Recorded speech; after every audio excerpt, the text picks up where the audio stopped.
Se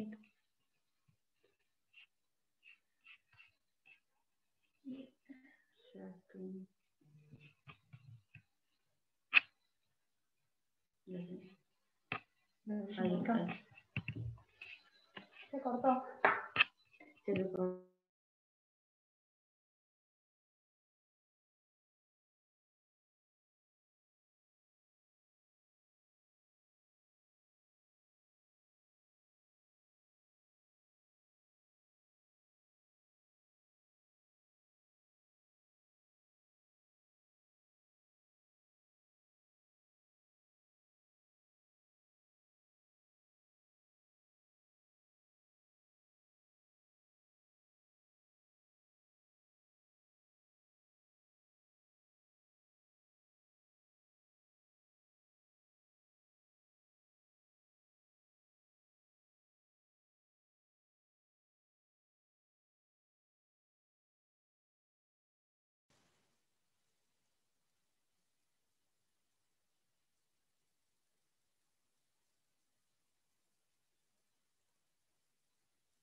Pero creo que eso fue ese momento.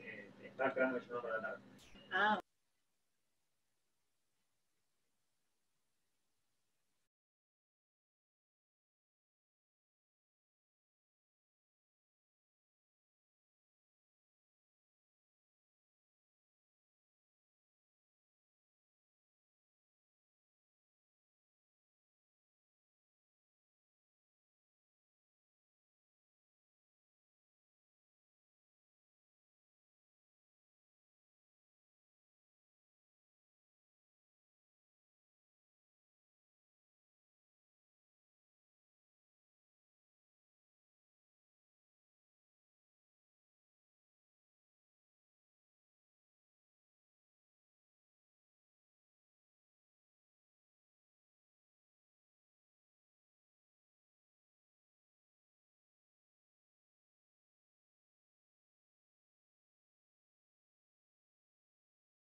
Años que no lo comí. Bueno, acá estamos, hubo un problema técnico. Bueno, vuelvo a empezar un poco para contarles a la paciente de nuevo. Es una paciente de 18 años que consulta el 28 de septiembre por un síndrome febril de 15 días de evolución, asociado a disfagia para sólidos y líquidos, orinofagia, astenia, mialgia, sudoración nocturna y pérdida de peso de aproximadamente 2 kilos. Ella había consultado previamente el 23 de septiembre en este hospital, donde se realizó una PCR para COVID-19 que resultó negativa y se le indicó control ambulatorio.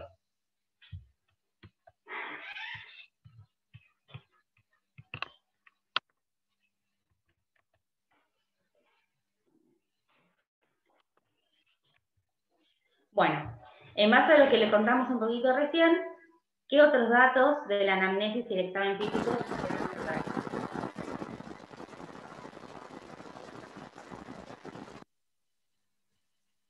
¿Alguien le pueden preguntar por el chat?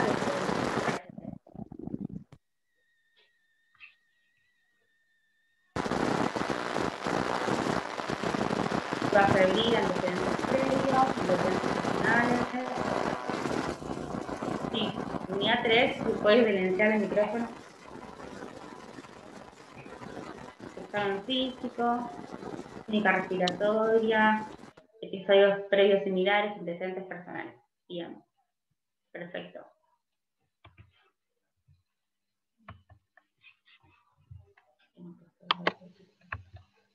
Bueno, como antecedentes personales, ella del aspecto psicopatológico presentó una internación a los 14 años por intento de suicidio en el hospital Garrahan.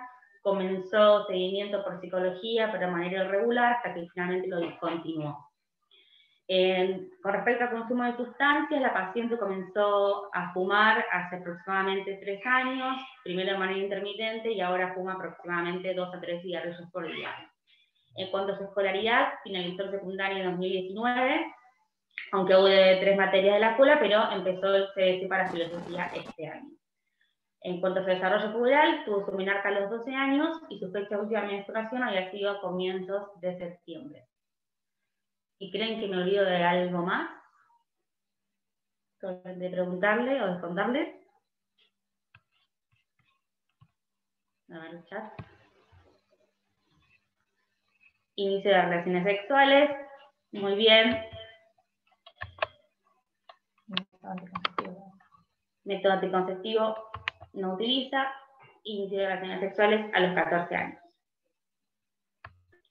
Al examen físico, es una paciente que llega en irregular estado general, afebril y adelgazada, con un peso de 44 kilos 400, una talla de 1,59, que le da un IMC de 18. Lo que es cardiovascular, respiratorio y abdominal no tenía hallazgos patológicos al examen físico. En fauces evidenciaba un exudado blanquecino en paladar blando y amígdalas, y tenía adenopatías submaxilares bilaterales pequeñas, móviles e indoloras. ¿Qué diagnósticos sintomáticos podríamos pensar, y en base a ello, qué exámenes complementarios solicitarían?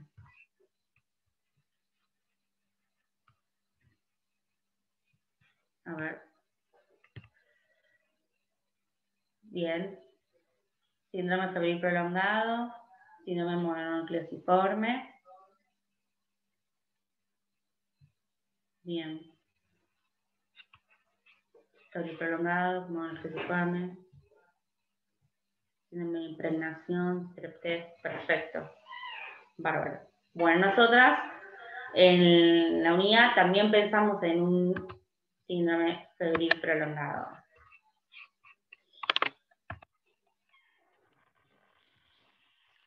Bueno, yo les voy a hablar un poco de lo teórico de síndrome febril prolongado, que es lo que habíamos explicado en un inicio en nuestra paciente. En cuanto a la definición, en la bibliografía existen múltiples definiciones de síndrome febril prolongado, que van a variar, sobre todo en cuanto al tiempo que tomamos para definir un síndrome febril prolongado, en cuanto al grado de temperatura para considerar fiebre, y también van a variar en cuanto al entorno en el cual vamos a estudiar el paciente, si va a ser ambulatorio o si va a ser intrahospitalario. En el caso del Nelson, define el síndrome febril prolongado como una fiebre detectada por un especialista sanitario cuya causa no se identifica después de 3 semanas de evaluación ambulatoria o 1 semana de evaluación intrahospitalaria. En el caso de la Asociación Española de Pediatría, como fiebre de más de 38,3, al menos 2 veces por semana, por más de 3 semanas de duración, y cuyo diagnóstico etiológico no se puede llevar a cabo después de 1 semana de estudio hospitalario. El UpToDate, que es la más reciente, habla de fiebre de más de 38,3, al menos 1 vez al día, por más de 8 días, sin un diagnóstico aparente, después de haber realizado una historia clínica detallada y un examen físico completo, con una evaluación inicial de laboratorio. Y las PIR, que son las que utilizamos acá en el hospital para definir síndrome febril prolongado, hablamos de una temperatura de más de 38 grados que dura al menos 8 días o más, en las cuales no podemos identificar una fuente clara. En cuanto a la etiología, existen múltiples etiologías dentro del síndrome febril prolongado. Lo más importante es que generalmente son manifestaciones inusuales o formas de presentación inusual de enfermedades comunes, y que la causa más frecuente va a ser la causa infecciosa en todos los grupos etarios. En este cuadro, que es de la Asociación Española de Pediatría, lo que queremos graficar es que en todos los grupos etarios la causa infecciosa va a la cabeza, que como segunda causa está la causa inflamatoria, y que a medida que el paciente va creciendo y se va acercando más a la adolescencia, toma más relevancia, pero sigue siendo siempre la segunda en frecuencia. Y a grandes rasgos se dividen las etiologías en 4 grupos, que son las infecciosas, las inflamatorias o colagenopatías, las neoplásicas y las misceláneas. En una revisión sistemática que se hizo de 18 estudios sobre síndrome febril prolongado en pediatría en el 2011, en el cual se incluyeron 1.400 niños, se vio que la principal causa era la infecciosa, que era un 51% de los síndromes febriles prolongados en pediatría, y dentro de estos, la principal causa infecciosa era la bacteriana, principalmente en países en vías de desarrollo o con escasos recursos, y dentro de la causa bacteriana, una causa muy frecuente era la tuberculosis. Pero también puede verse a otras infecciones, como por ejemplo infecciones virales por Epstein-Barr, citomegalovirus o prima infección por HIV, y otras causas infectológicas que son múltiples, como por ejemplo una endocarditis infecciosa, que si bien es poco frecuente en pediatría, lo tenemos que sospechar en aquellos pacientes que tienen un síndrome febril prolongado y tienen cardiopatías congénitas o dispositivos intravasculares. También los focos odontógenos son una causa frecuente. Dentro de las causas inflamatorias o las colagenopatías, la artritis idiopática juvenil y el lupus se llevan una gran parte y son un 9% dentro de las causas etiológicas. Las neoplasias, principalmente leucemias y linfomas y en menor frecuencia tumores sólidos, son un 6% y va a haber entre un 10 a un 20% de los pacientes en los cuales no vamos a poder identificar la causa y que generalmente resuelve su síndrome febril prolongado sin ninguna etiología. Y después están las causas misceláneas, que dentro de esto tenemos dos etiologías que hay que conocer, que es la fiebre por fármacos, que puede verse a consumo de antibióticos o a otras drogas como el tiuracilo, que generalmente provocan fiebre a partir del 7º o 10º día del consumo y que el pico febril puede coincidir o no con la administración del fármaco y que generalmente al retirarlo el paciente a las 48-72 horas deja de tener fiebre. Y después la fiebre facticia, que es la fiebre provocada o fiebre simulada, que generalmente no tiene ningún otro signo de sintomatología acompañante. Estos dos cuadros, el primero es de la Asociación Española de Pediatría y el segundo es de la SPIR. Básicamente lo que queremos graficar es que son múltiples las causas que tenemos que buscar y que tenemos que sospechar y que las vamos a englobar en estos 4 grupos y en base a la historia clínica y el examen físico que tengamos del paciente van a ser los estudios complementarios que vamos a pedir, siempre enfocados en algunas de estas causas. En cuanto a la evaluación del paciente, lo más importante siempre va a ser la historia clínica, que tiene que ser completa y detallada, y el examen físico también completo y minucioso, y que esto nos va a permitir arribar al 80% de los diagnósticos diferenciales y también nos va a orientar sobre qué estudios complementarios solicitar. Y después, dentro de los estudios complementarios tenemos el laboratorio, los estudios por imágenes y otros procedimientos diagnósticos, que estos ya sí tienen indicaciones más precisas o concretas, que todo va a ser solicitado de acuerdo a la sospecha clínica que tengamos, que hayamos recabado la información de la historia clínica y el examen físico. Y algo muy importante a tener en cuenta es que a estos pacientes hay que repetirles tanto el interrogatorio como el examen físico en cada una de las visitas, porque podemos ver que en el seguimiento aparecen signos o síntomas que antes el paciente no tenía y que nos pueden orientar hacia un diagnóstico determinado.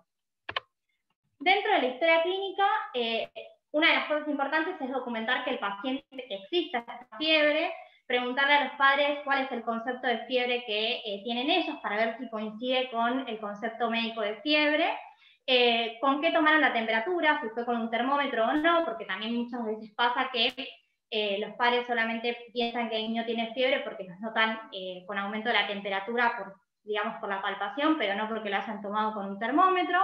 Si el termómetro que utilizaron había sido utilizado previamente o más que nada para constatar que no sea un error de la medición. La duración de esa fiebre, en qué momento se produce, y esto tiene que ver con que existen variaciones de la normalidad de la temperatura, por ejemplo, durante el ejercicio, que son normales, y también los patrones de la curva febril. No es lo mismo una fiebre intermitente que se desarrolla en picos y desciende rápidamente, que nos va a hacer pensar más en una infección piógena, que una curva más persistente o sostenida, que no desciende, que nos va a hacer pensar, por ejemplo, en una fiebre tifoidea, o en fiebre recurrente, que puede ser episódica o puede ser también recidivante. La episódica es cuando el paciente tiene picos febriles, o sea, periodos febriles que se intercalan con periodos afebriles, generalmente de 1 o 2 días, que esto nos puede hacer pensar en, por ejemplo, enfermedades oncohematológicas, y las recurrentes episódicas, que son aquellas que tienen periodos febriles que se intercalan con periodos afebriles más prolongados, como por ejemplo en el caso de una neutropenia cítica. También es importante evaluar la edad del paciente, por esto mismo que les comentamos antes, que si bien la principal causa es infecciosa, En los pacientes que son adolescentes también hay que sospechar una causa inflamatoria, los antecedentes patológicos, si es un paciente previamente sano o tiene algún antecedente patológico de relevancia, el estado inmunológico actual y si se vacunó recientemente, los antecedentes epidemiológicos, sobre todo el lugar de procedencia, los viajes, si estuvieron en contacto con algún viajero, pensando en aquellas patologías que son más frecuentes en determinadas áreas endémicas, el contacto con animales, el contacto con enfermos y obviamente el uso de fármacos. Y también hay que interrogar sobre la signosintomatología asociada a la fiebre, ¿sí? Si se acompaña, por ejemplo, de sudoración o no, porque aquellos pacientes que tienen fiebre sin sudoración podemos pensar en una causa más de disautonomía. Después, si tiene síntomas constitucionales, pensar en una causa más sistémica. Del examen físico, es muy importante que sea un examen físico completo y minucioso, que lo revisemos al paciente de la cabeza hacia los pies. Y lo más importante del examen físico es evaluar en una primera instancia el estado general del paciente, que es lo que me va a poder definir si al paciente lo voy a seguir de manera ambulatoria o si voy a necesitar internarlo para seguirlo y estudiarlo. Otra cosa importante que vamos a tener que evaluar en el paciente es el crecimiento y el desarrollo. Por ejemplo, la pérdida de peso, si bien es un síntoma inespecífico, nos puede hacer pensar en una enfermedad infecciosa crónica o una enfermedad oncohematológica. Lo mismo, por ejemplo, con la baja estatura, aquellos pacientes que tengan algún trastorno de la estatura me hace pensar en, por ejemplo, una enfermedad inflamatoria intestinal que me puede dar un síndrome febril prolongado. Y después del examen físico, evaluar obviamente los signos de localización, como por ejemplo las manifestaciones en piel, las lesiones, por ejemplo, papulares me pueden hacer pensar en una bartolinosis, los exantemas, por ejemplo, un exantema evanescente que se acompaña o que se asocia a la fiebre en una artritis idiopática juvenil, el exantema malar en alas de mariposa que me puede hacer pensar en un lupus, etcétera, ¿no? Hay múltiples manifestaciones en piel que podemos encontrar, petequias que me van a pensar en una plaquetopenia y en base a esto en una enfermedad inflamatoria o en una enfermedad oncohematológica. Después, en cuanto a las adenopatías, evaluar la localización y también las características para pensar si esas adenopatías pueden ser de características benignas o malignas, o si pueden deberse, por ejemplo, a una infección. Las organomegalias, la hepatoesplenomegalia se puede asociar a una mononucleosis infecciosa o a una enfermedad oncohematológica. El compromiso articular, si el paciente tiene dolor en la articulación o inflamaciones en las articulaciones que me dan pensar en una causa más autoinmune o inflamatoria, el síndrome febril. La exploración oftalmológica, los pacientes que, por ejemplo, tienen una conjuntivitis no exudativa, que respeta el limbo esclerocorneal, me hacen pensar más en una enfermedad de Kawasaki, que puede ser también la causa del síndrome febril prolongado del paciente, o si el paciente tiene hemorragias conjuntivales, pensar también que puede ser secundario a una plaquetopenia, que puede ser por un compromiso oncohematológico o un compromiso autoinmune, o también puede ser secundario a la endocaritis infecciosa, y obviamente evaluar el estado bucodentario de mi paciente, porque una de las causas dijimos que podía ser también el foco odontógeno. O sea que el examen físico, lo más importante es que sea completo, porque es lo que nos va a permitir definir y orientar, junto con el interrogatorio, qué estudios complementarios vamos a solicitar. Si bien las guías nos recomiendan algunos estudios iniciales de laboratorio, que siempre van a estar orientados a descartar la causa más frecuente, que es la causa infectológica, todo lo que nosotros podamos recabar del interrogatorio y el examen físico va a ser muy importante para no solicitar estudios de más que nos generen algún sesgo en el diagnóstico, ¿no? Bien, de los estudios complementarios, nosotros lo dividimos en estos tres grandes grupos, que son los estudios de laboratorio, los estudios por imágenes y los procedimientos diagnósticos. Los estudios de laboratorio, les vamos a solicitar a los pacientes un hemograma con recuento leucocitario. Dentro del hemograma, algo importante es que si estoy sospechando de una infección, es frecuente encontrar leucocitosis con desviación a la izquierda, y en algunos casos también puedo encontrar alguna citopenia secundaria al freno medular producto de una infección, o por ejemplo, si estoy sospechando una infección por HIV, encontrar una linfopenia, o si estoy sospechando una infección por citomegalo Epstein-Barr, encontrar también linfocitosis. Si lo que estoy sospechando es algo más oncohematológico, citopenias de 2 o más series, y obviamente formas inmaduras en el frotis.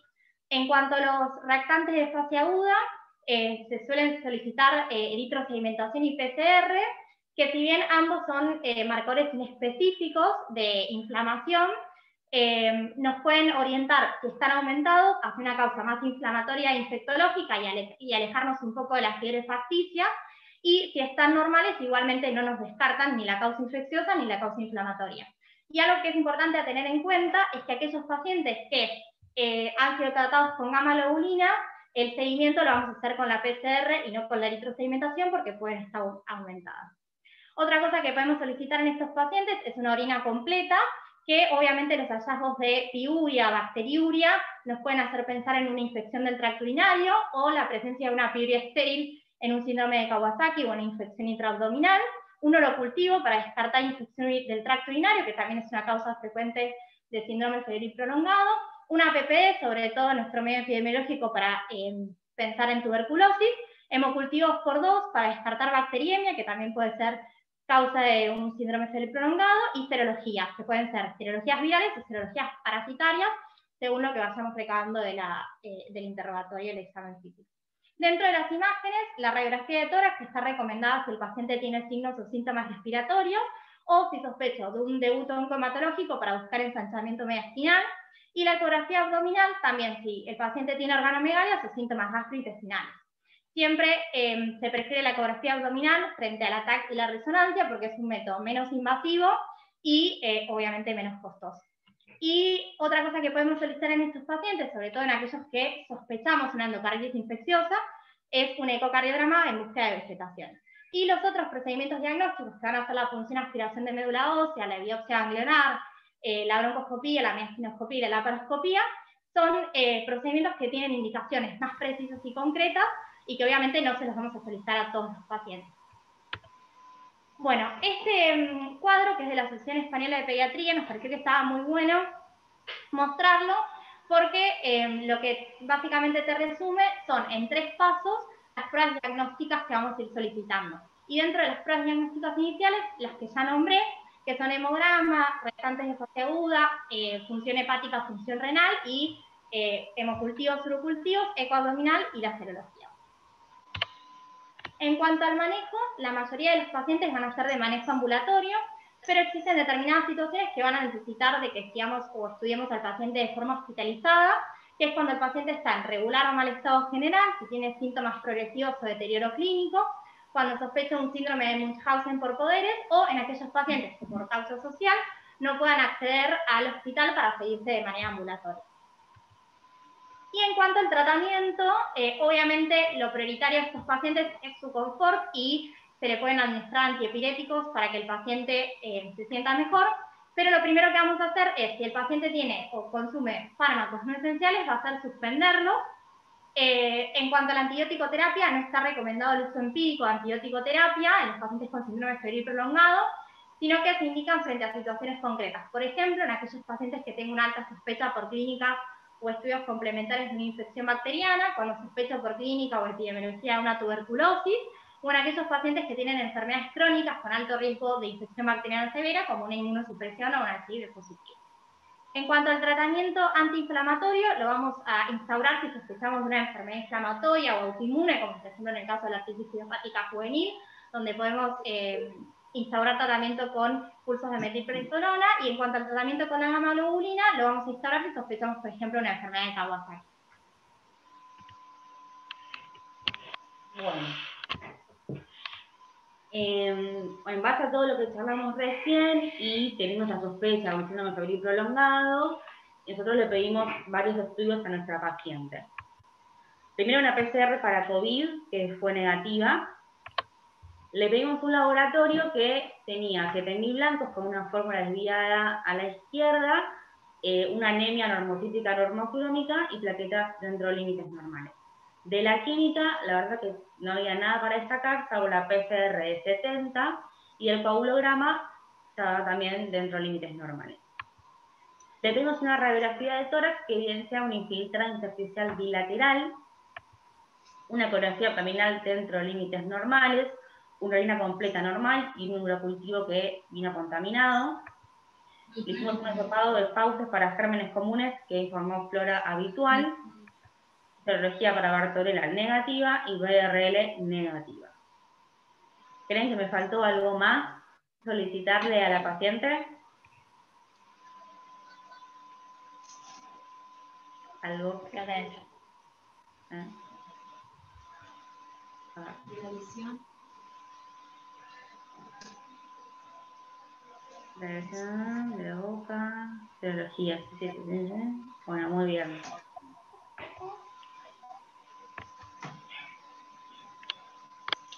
Sí, serologías virales, que informaron HIV positivo en 2 muestras. El resto de las serologías virales y parasitarias fueron negativas. Y bueno, por ello vamos a hablar un poco de infección por HIV. Para entrar un poco en el tema, vamos a hablar de epidemiología. Se estima que aproximadamente 34 millones de personas viven con HIV-Sida en el mundo, de las cuales 3.4 millones son niños y niñas, que residen en su mayoría en países de ingresos medios o bajos. En la Argentina, desde el inicio de la epidemia hasta diciembre de 2014, el Ministerio de Salud de la Nación recibió notificaciones epidemiológicas de 10.264 personas de 0 a 19 años, de las cuales el 53% tenía de 0 a 14 años y el 47% de 15 a 19 años. Se observó a partir de 2002 una disminución progresiva de la incidencia de infecciones por transmisión perinatal y un aumento de infecciones durante relaciones sexuales desprotegidas, sobre todo en adolescentes de 15 a 19 años. ¿Cuándo podemos sospechar una infección por HIV en niños? Bueno, tenemos bastantes síntomas y signos de sintomatología como para empezar a sospechar. Primero, retraso conductual y retraso madurativo.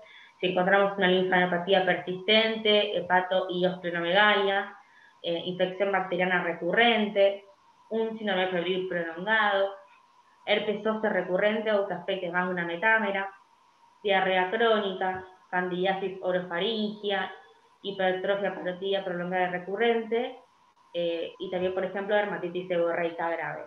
Del laboratorio puede tener una hiper o hipogamaglobulinemia, plaquetopenia y linfopenia. En cuanto al diagnóstico, se considera como diagnóstico oportuno aquel que ocurre durante las etapas asintomáticas, y ya llegamos tarde cuando el paciente tiene síntomas. Más del 40% de los niños y las niñas menores de 14 años presentan un diagnóstico tardío con el consiguiente retraso en el inicio del tratamiento antirretroviral. Estos esquemas un poco para repasar lo que el manejo del estudio de un recién nacido hijo de madre HIV positiva. Recordemos que los anticuerpos hasta los 18 meses de vida son poco específicos, ya que pueden ser anticuerpos que pasaron ya transplacentarios y que pueden persistir detectables hasta los 18 meses de vida. Con lo cual, hasta esta etapa hay que hacer pruebas virológicas, ya sea detectando ADN proviral por PCR o el ARN con la carga viral. Solamente de los recién nacidos que se le hace una PCR a las 48 horas de vida, solo 1/3 de ellos son positivos y se cree que son aquellos que adquirieron la enfermedad durante el primer trimestre del embarazo. El resto la adquirió en el último trimestre o durante el parto. Por eso debemos tener un seguimiento exhaustivo desde el recién nacido. Hacer una PCR a las 48 horas de vida, a los 14-21 días, a las 6 semanas de vida y a las 12 semanas de vida. Si viene todo negativo, recién después de los 18 meses de vida, pedimos serología con ELISA, que si da negativo ya podemos descartar la infección por HIV. Si en algún punto de estos estudios dan positivos, se tiene que repetir inmediatamente la muestra. Si da positiva, se confirma la infección. Y ya a partir de los 18 meses de edad en adelante, el diagnóstico serológico con 2 ELISAs positivos ya se puede confirmar la infección. En cuanto al tratamiento antirretroviral, quisimos destacar estos 3 puntos. Se le indica a todos los pacientes HIV positivos con el objetivo de disminuir la progresión de la enfermedad y lograr una carga viral indetectable, y debe instaurarse lo antes posible, que es aproximadamente dentro de las 3 a 4 semanas del diagnóstico, salvo ciertas ocasiones en que se considera urgente, que son a los menores de 2 años y los pacientes sintomáticos, que se trata de empezar dentro de la primera o la segunda semana del diagnóstico. Queremos recordar también que estos pacientes necesitan profilaxis para infecciones oportunistas. Estas 4 son las más comunes.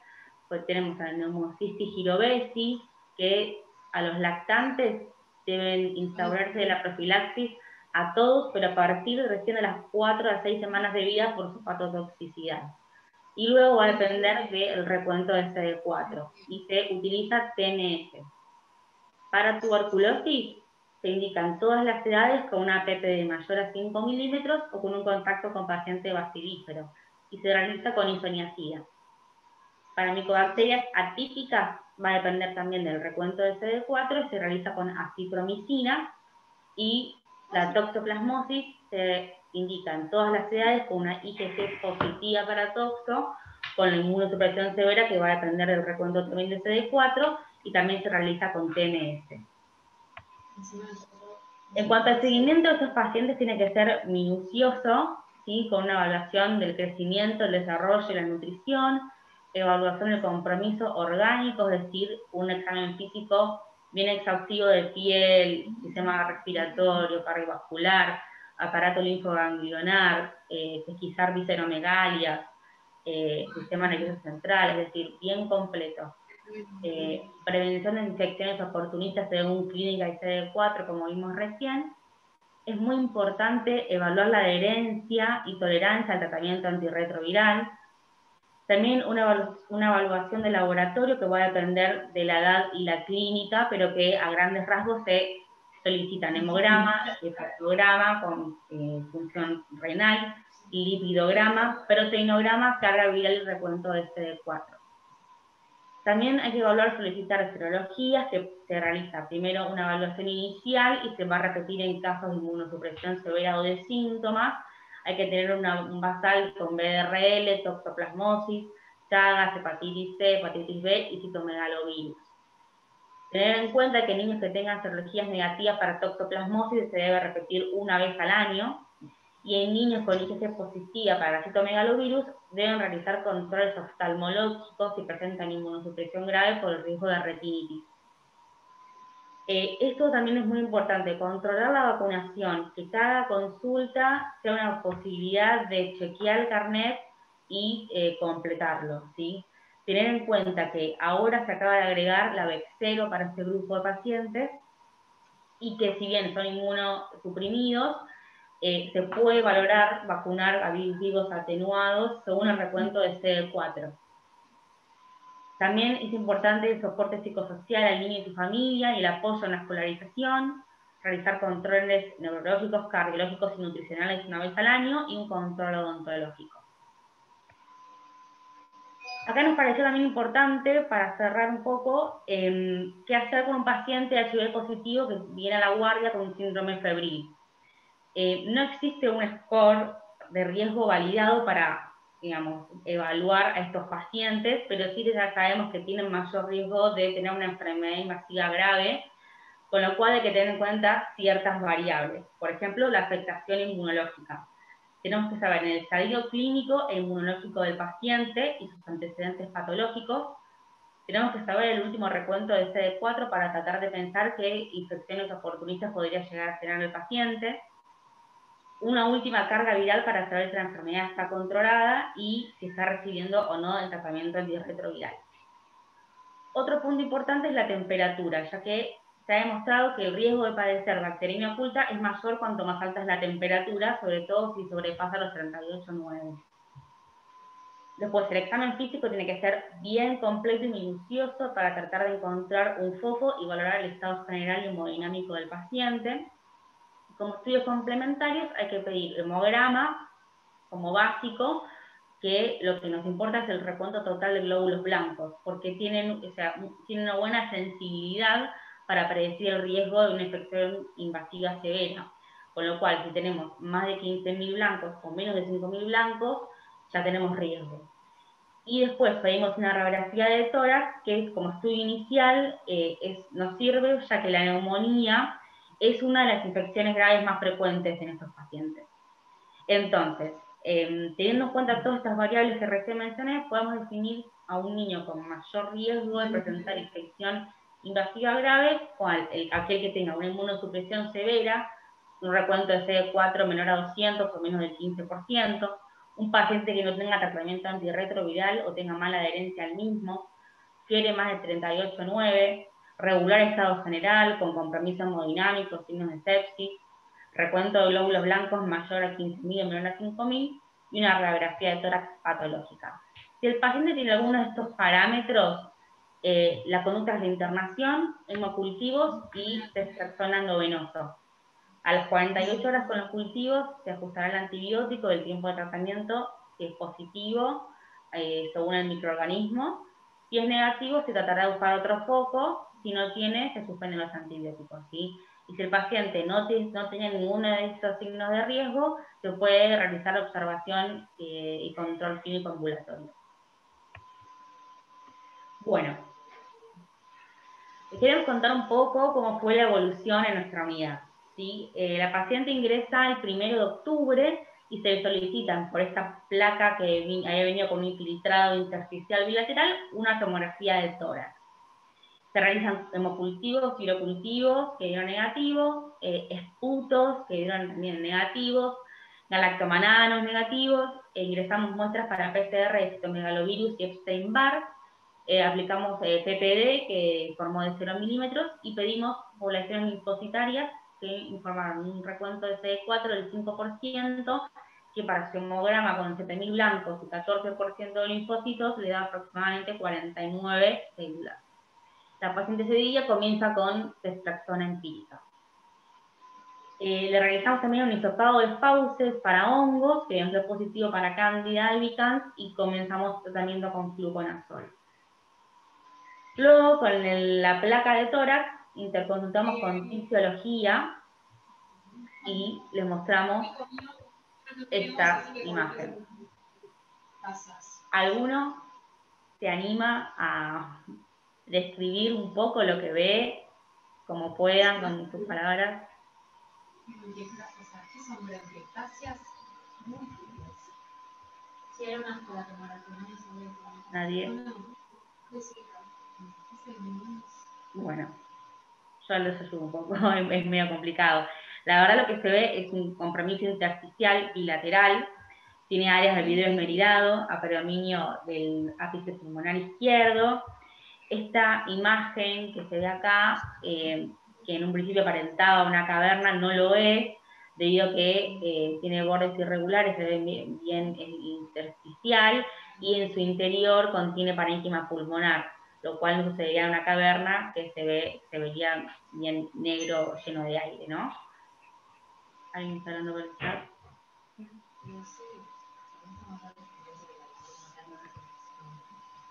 Y los esmerilado.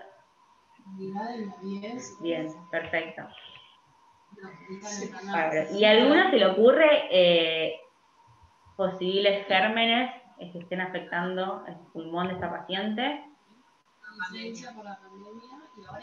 No, nunca tuvo requerimiento de oxígeno. En mi rotación, no. ¿A alguno se le ocurre algo, algún germen posible? Tengamos en cuenta que estos pacientes, tanto como los inmunocompetentes, la neumonía, o sea, el germen más frecuente que produce neumonía es el neumococo también, pero imageneológicamente no es compatible, digamos.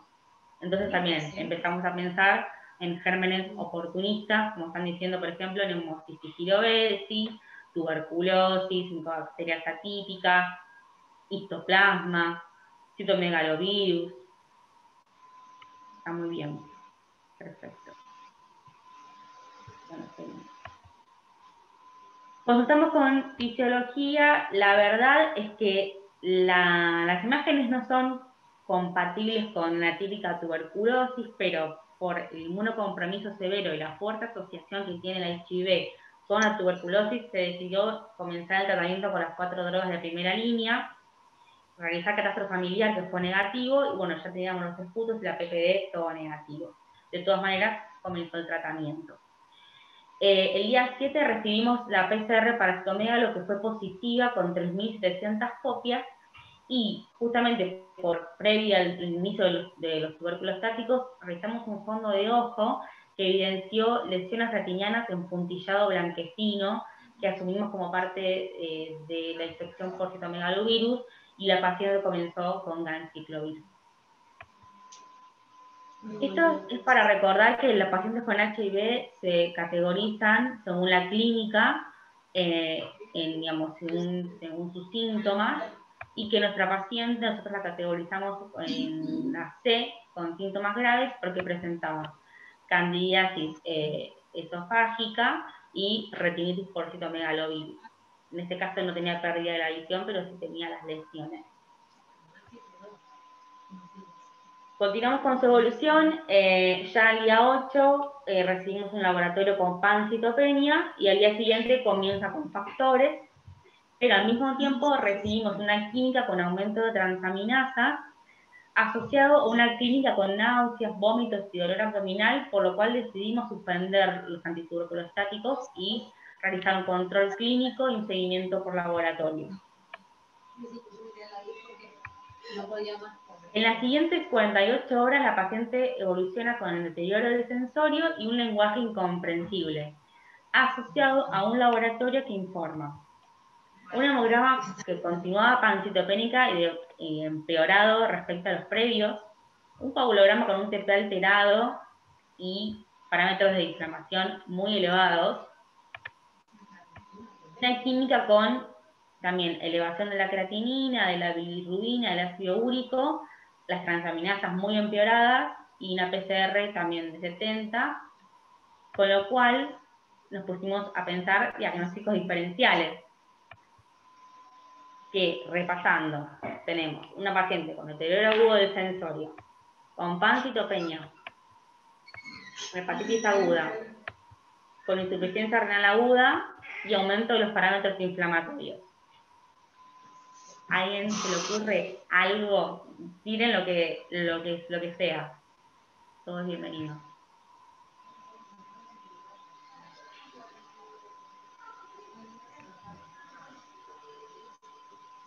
Sepsis, dicen. Bien.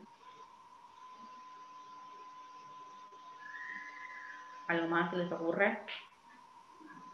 Sam.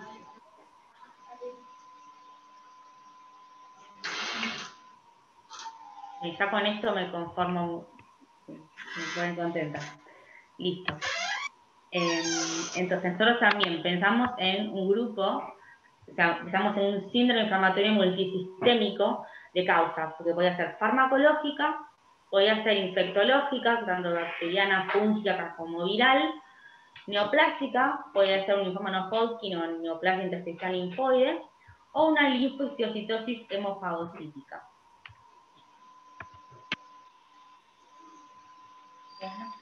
Vamos a hablar un poco de linfocitosis hemofagocítica, que es un cuadro potencialmente mortal, agresivo, en el cual hay una activación patológica y desmedida del sistema inmune frente a algún estímulo, que lo que genera es un estado de hiperinflamación en el paciente, que va a desencadenar distintas manifestaciones clínicas, como por ejemplo fiebre, organomegalias como la esplenomegalia, algunas citopenias.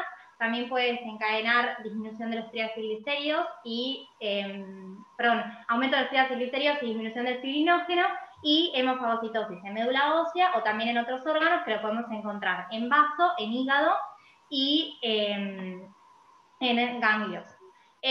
Básicamente, este cuadro clínico puede ser de causa primaria o de causa secundaria. La linfocitosis primaria es de causa genética, generalmente de herencia autosómica recesiva, que sea más que nada en la infancia, principalmente en menores de 1 año, y se produce por la mutación de múltiples genes. El gen más conocido es el gen de la perforina 1. Y después que lo más característico de la linfocitosis primaria es que puede evolucionar con recaídas o recurrencias.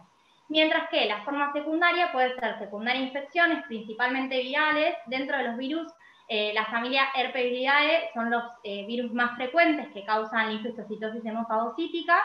La forma secundaria a fármacos, secundaria a neoplasias, que puede ser secundario a leucemias o linfomas, y secundarias a enfermedades autoinmunes como artritis idiopática juvenil o lupus, que es la forma que nosotros conocemos con el nombre de síndrome de activación macrofágica. De la fisiopatología del síndrome hemofagocítico, cabe destacar que estos pacientes lo que tienen es una disfunción en las células natural killers y en los linfocitos T citotóxicos, que normalmente estas células lo que hacen es eliminar a la célula presentadora de antígeno que está dañada o infectada, que en este caso serían los macrófagos. Cuando estas células natural killers, estos linfocitos T citotóxicos, tienen una disfunción, es decir, no funcionan como normalmente deberían funcionar, secundario a alguna mutación o algún estímulo, que puede ser antigénico, generalmente una infección, estos pacientes lo que van a tener es que no se elimina esa célula presentadora de antígeno dañada o infectada, y por lo tanto hay una activación del sistema inmune que va a estar descontrolada, con aumento de la proliferación de los linfocitos T y aumento de la secreción de citoquinas proinflamatorias, principalmente interleuquina 2, interleuquina 1, interleuquina 6, factor de necrosis tumoral alfa e interferón gamma. Y todo esto lo que va a terminar generando es una disfunción orgánica. En el caso de la causa genética o primaria, lo que se vio es que la mutación más conocida, que es la mutación de la perforina es una proteína soluble que está dentro de los gránulos de los linfocitos T citotóxicos, y lo que genera es un poro en la membrana de los macrófagos o de la célula presentadora de antígenos que esté infectada o dañada, que hace que los gránulos de los linfocitos T tomen contacto con la célula huésped y generen la apoptosis celular. Cuando esta perforina está dañada, este poro en la membrana no se genera y no se elimina esta célula huésped infectada. Y eso es lo que va a desencadenar la respuesta inflamatoria desmedida. En cuanto al diagnóstico, los criterios diagnósticos son que identifiquemos la mutación genética de forma molecular que esté asociada al síndrome hemofagocítico, o que el paciente presente 5 de 8 criterios clínicos, que son fiebre de más de 38,5, esplenomegalia, citopenias en sangre periférica, que generalmente afectan 2 de 3 series. Entonces podemos encontrar una hemoglobina menor a 9, menos de 100.000 plaquetas o menos de 1.000 neutrófilos, que el paciente tenga hipertrigliceridemia y o hipofibrogenemia, o sea, puede estar uno o ambos, que vamos a tener triglicéridos mayores a 265 en ayuno y fibrinógeno menores a 150, hemofagocitosis en la médula ósea o también en otros órganos, que pueden ser vaso, ganglios o hígado, que esto antes se consideraba algo patognomónico y que sí o sí tenía que estar para hacer el diagnóstico, pero que en los últimos estudios se vio que existe un porcentaje de pacientes que pueden al momento del diagnóstico no encontrarse o no evidenciarse la hemofagocitosis, que básicamente la hemofagocitosis es la presencia de un macrófago que dentro de su citoplasma tiene alguna célula sanguínea, que puede ser un eritrocito, un glóbulo blanco o una plaqueta, o sea que se está fagocitando a una célula sanguínea. Después, otro de los criterios clínicos es que la actividad de las natural killers esté baja o ausente, que la ferritina sea mayor a 500, que si bien esto es altamente sensible y específico, que la ferritina esté disminuida tampoco nos descarta el diagnóstico, y que haya elevación del CD25, que es el receptor soluble de la interleuquina 2, que dijimos que era una de las interleuquinas proinflamatorias que se podía activar. Algo a tener en cuenta también del síndrome hemofagocítico es que nosotros lo que nos vamos a encontrar es con un paciente que está gravemente enfermo y que generalmente, secundaria a esta tormenta de citoquinas que vamos a encontrar, puede tener disfunción hepática, entonces puede tener aumento de las transaminasas, puede tener alteración en el coagulograma, con fibrinógeno bajo pero con dímero D aumentado, puede tener sangrados, que puede ser secundaria a la plaquetopenia o a la disfunción hepática, puede tener también alteraciones neurológicas, como por ejemplo convulsiones, ataxia o cambios en la conducta, y también puede tener disfunción renal. Y que generalmente es un cuadro que tiene una alta mortalidad, cercana al 30%, y que es muy importante sospecharla y instaurar un tratamiento adecuado que vaya a frenar la respuesta inmune para evitar la disfunción orgánica. En cuanto al tratamiento, en el caso del síndrome hemofagocítico primario, lo que se utiliza es una triple terapia con inmunoquimioterapia. Al paciente le vamos a dar dosis altas de dexametasona, etopósido, y también se utiliza ciclosporina. Y en el caso de las formas secundarias siempre vamos a intentar frenar el desencadenante, y dentro de estos el tratamiento puede ser pulsos de metilprednisolona, o en el caso de las infecciones también se puede utilizar gamma-globulina. Y si el paciente no respondiera a esto, en el caso de las formas autoinmunes, lo que se puede utilizar también son drogas biológicas, como por ejemplo el etanercept, que es un bloqueante de la interleuquina 6, o la nanquirra, que es un bloqueante de la interleuquina 1. nosotros lo que hicimos fue una búsqueda bibliográfica de síndrome hemofagocítico asociado a HIV, y lo que podemos encontrar a modo de resumen, porque había varios reportes de casos, es que el síndrome hemofagocítico, dijimos que una de las causas del síndrome hemofagocítico secundario eran las infecciones virales, y que principalmente se podían dar por las familias herpes viridae, pero también se podía dar por el HIV. Y dentro de las infecciones HIV, el síndrome hemofagocítico puede ser secundario a las infecciones oportunistas que tiene el paciente HIV positivo. Dentro de las infecciones oportunistas hay reportes de casos principalmente con leptoplasmosis, pero también con el citomegalovirus. O, si descarté las infecciones oportunistas en estos pacientes, puede ser secundario al propio HIV, el síndrome hemofagocítico. Y también lo que vimos es que puede ser una manifestación o una forma de presentación clínica del síndrome de reconstitución de respuesta inmune secundario al inicio del tratamiento antirretroviral. Entonces, a modo de cierre, y para que tengamos en cuenta, los pacientes HIV positivos que tienen citopenias con disfunción hepática, con disfunción renal, sospechar este síndrome porque es un síndrome que tiene alta mortalidad.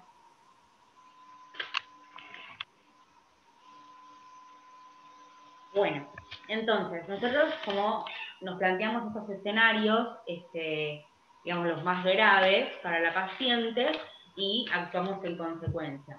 Por sospecha de sepsis, realizamos hemocultivos por 2, urocultivos y coprocultivos y medicamos empíricamente con meropenem y vancomicina.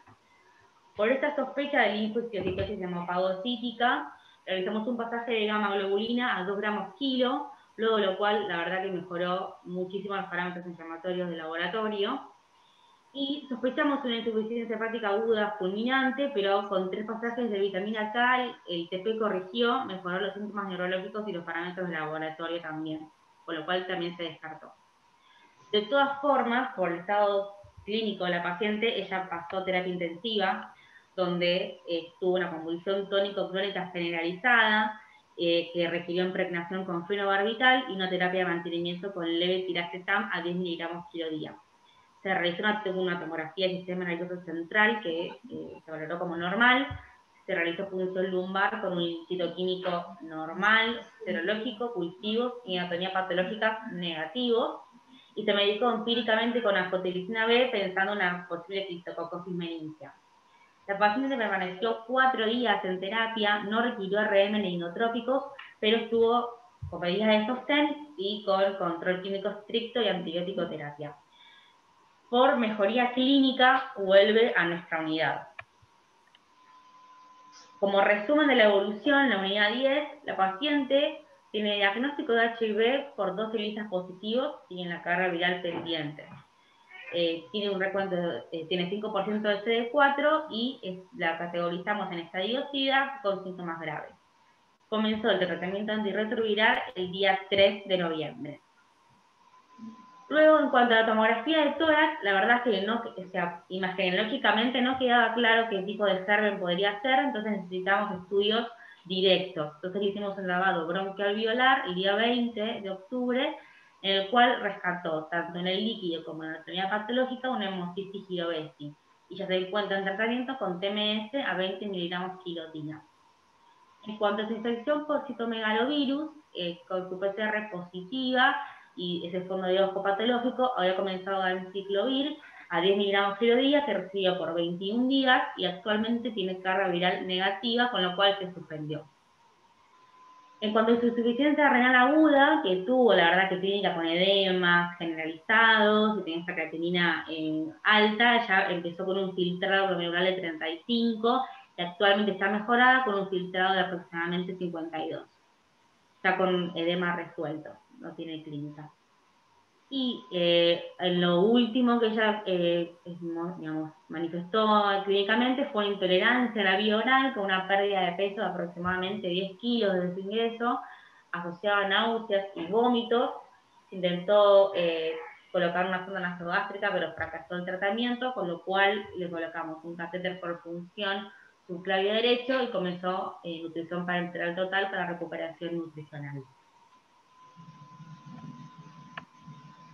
Bueno, como para concluir, nos parece importante resaltar que el curso de la infección por HIV varía sustancialmente de cada individuo, y que las infecciones oportunistas constituyen la principal causa de mortalidad en esta población, que se puede observar en diferentes situaciones, como por ejemplo en pacientes que no se sabían infectados por HIV y debutan por una infección oportunista, aquellos que no reciben tratamiento antirretroviral o que fracasan mismo por falta de adherencia o por otras causas. La infección por HIV, como toda patología crónica, tiene un gran impacto en el estilo de vida de los pacientes, y su abordaje requiere un trabajo interdisciplinario, considerando aspectos médicos, psicológicos y sociales involucrados en la evolución de la enfermedad. Y para terminar, tenemos una reflexión de Byron Wood, que es un médico antropólogo, que dice: la enfermedad no es un acontecimiento vacío, sino un proceso complejo que afecta a un cuerpo en un mundo social en el que existen diversas prácticas, conocimientos y simbolizaciones en respuesta a ello. Muchas gracias por la atención. Esta es la bibliografía. Bueno, preguntas o dudas o comentarios. Alto tiempo. Bueno, muchas gracias a todos por participar tan activamente. Entre quienes están escuchando el Ateneo están la jefa de la unidad 10, la doctora Aurelia Fallo, y los médicos de planta de la unidad, Arturo de Mena, Gabriela Manoneles y Nora Sardelli. No sé si ellos quieren hacer algún comentario final respecto a la paciente que tanto nos hizo trabajar en este mes, y gracias a ella que aprendimos muchas cosas en nuestro paso por la unidad.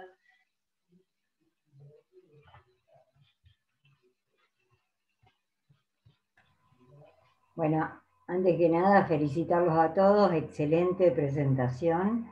La paciente era muy compleja y difícil para presentar y que quedara clara, y además muy buenas las aclaraciones y planteos diagnósticos que fueron haciendo y cómo fueron guiando todo. Bueno, conozco a la paciente, creo que lo único que por ahí como detalle quería comentarles es que en nuestra experiencia el síndrome febril prolongado no es frecuente como forma de presentación en niños, a diferencia de lo que sí sucede en adultos, que es un síntoma frecuente. Y bueno, esta chica, por su edad, por sus 18 años, la veríamos más como adultos. Y la última cosa es que nada, que no sé si quedó claro que citomegalo como enfermedad, la corioretinitis, fue descartada porque, bueno, después por los exámenes oftalmológicos finalmente se descartó, y lo que queda como enfermedad marcadora importante es el neumocistis. Nada, si alguien quiere hacer alguna pregunta, con gusto, pero la presentación fue excelente.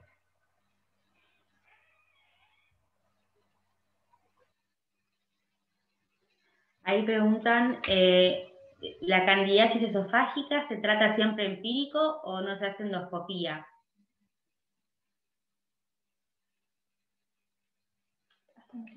Está muy... Lita, tenés apagado el micrófono. Perdón, es una buena pregunta. Tanto en estos pacientes como a veces nos pasa con los pacientes neutropénicos, si uno claramente vio una mucositis por cándida y recuperó la cándida, y el paciente concomitantemente desarrolló disfagia, uno podría asumirlo como que es una esofagitis candidiásica.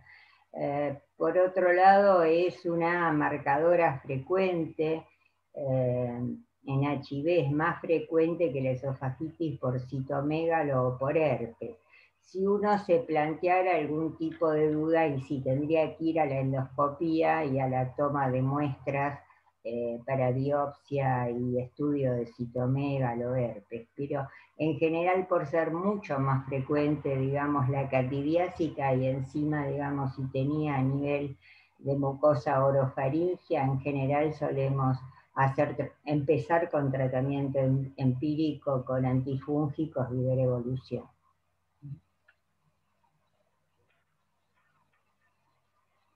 ¿Alguna otra pregunta?